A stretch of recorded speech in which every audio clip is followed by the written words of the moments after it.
battlefield.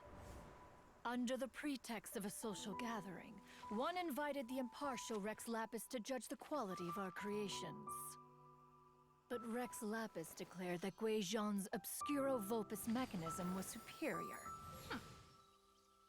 Though one was too proud to acknowledge it, in one's heart, one knew that Guizhong was indeed the superior talent in the mechanical arts.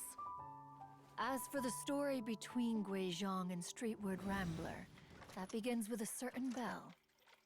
In Guizhong's opinion, while mechanisms were no substitute for human composers, they were yet capable of producing simple but fine melodies.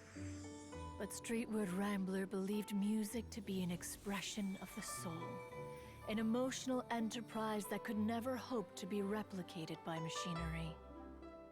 They argued endlessly, until one asked Rex Lapis to intercede. He confiscated the bell and designated it for ceremonial use.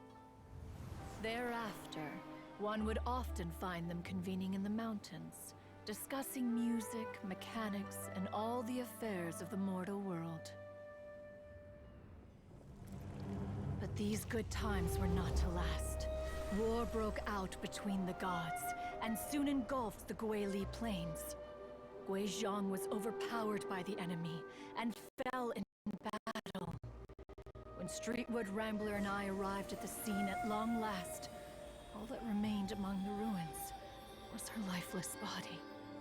After this, at Streetwood Rambler's request, Rex Lapis granted her the cleansing bell for safekeeping. To honor our friend's memory, one made a few finishing touches to her ballistic device. Many lantern rites have passed since then. Many greetings and goodbyes. Upon what do you gaze? The Guili Plains? No.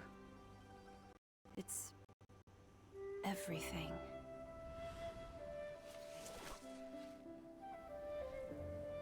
We think of human life as like a lantern that's lit one minute and extinguished the next. But are we Adepti so different?